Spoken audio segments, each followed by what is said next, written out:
This is a devlog for my upcoming title, Prime Directive. It's been in production for some time now, and I'd like to document what I've been working on. This is both for my own sake and for the sake of anyone who might be curious about what went into me producing this title. So, what is Prime Directive? Prime Directive is a direct follow up to my first ever Unity game, a little title I put out called Marty Thinks Fourth Dimensionally. Marty Thinks 4D was a fairly advanced puzzle platformer, certainly advanced for a first time indie dev to attempt to tackle because it made use of time travel mechanics. And while I really enjoyed working on the game, it was certainly limited to some extent by my own lack of experience as a game designer. Um, it also leaned heavy on I would also say it leaned fairly heavy on the puzzle side of things, which did make it a bit hard for some players and a bit niche as a result. Ultimately, though, I really enjoyed working on the game and I enjoyed the finished product and the duplication mechanic that came out of it. And I really wanted to further explore what else I could do with that mechanic and perhaps try and present it in a more digestible format. So that fresh approach eventually became my next title, Prime Directive. When I began production on Prime Directive, the first task I kind of set for myself was locking down Marty's movement and abilities. For today, I'm just going to run you guys through a little gambit in the testing area of the decisions I made in trying to kind of build the risk-reward gameplay in the combat for for Prime Directive. So, if you look in the top left corner of the screen, you're going to see two bars, and one is very small. It's the blue bar, and that is your energy. As you see, every time I fire my gun, that blue bar goes down. So firing your gun costs you energy. Also, jumping costs you energy. And dashing costs you energy. Everything you do, whether it's aggressive or defensive, everything you do costs energy.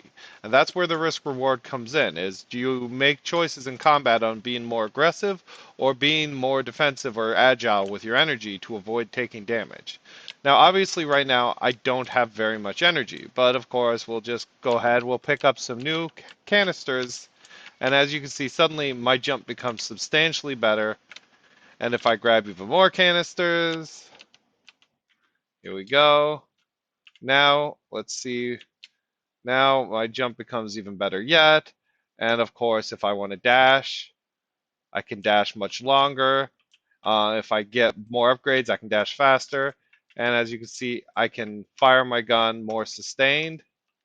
So that was sort of the concept behind the combat. Of course, now what I also want to make sure is as the player collected different power up weapons in the game, I didn't want them to just be other ways to kill a thing because that's real boring. I don't like that.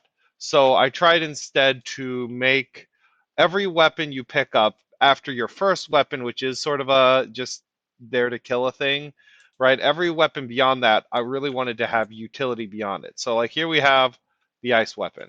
Has a fun little bounce, and if you shoot it into lava or if you shoot it into water, as you can see, it creates platforms that you can jump on to get across hazards and to unlock new areas within the game.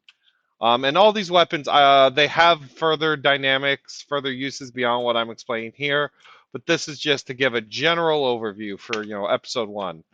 Next we had, of course, fire. This started as fireballs, but I started to realize fireballs is a little too similar to rockets, so I decided instead to go with a flamethrower. As you might expect, it destroys anything made of ice. It also can burn away weeds. So that is your fire ability. Next we got, the laser gun. This one, warning, this one is the least finished, so it doesn't look amazing yet, but it is going to be to destroy things like blast doors.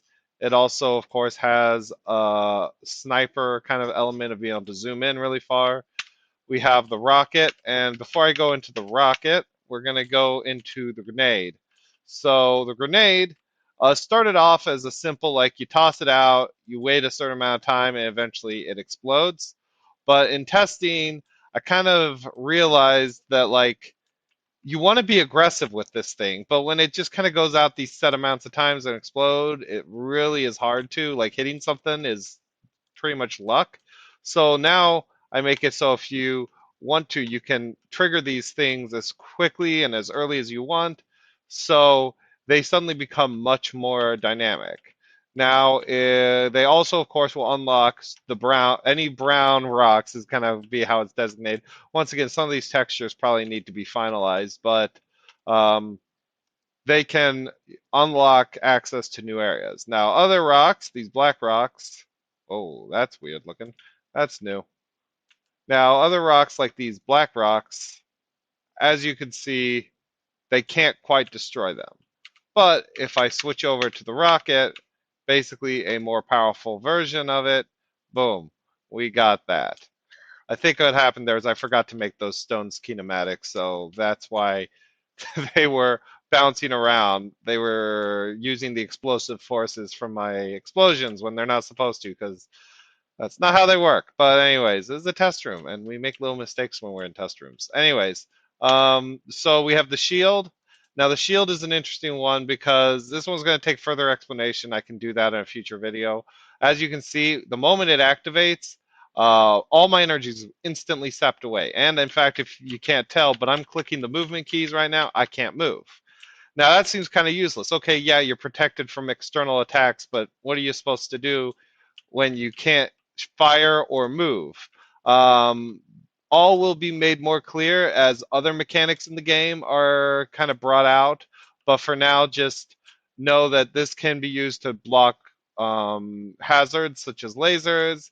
It can protect in combat. And yes, there are ways that you can both have a shield out and be aggressive in combat, but that's not for today's video.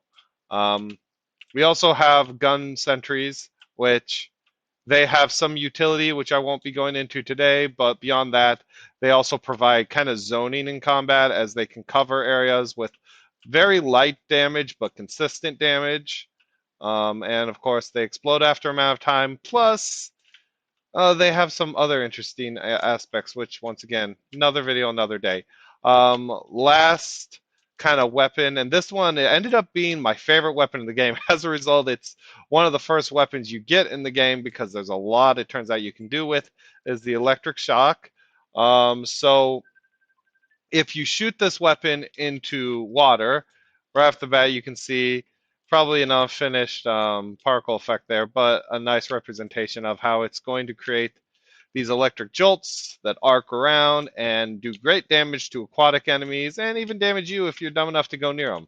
But also the more interesting thing I like about it is if you shoot a metal object, as you can see, it makes it magnetic and it draws other metal objects to it.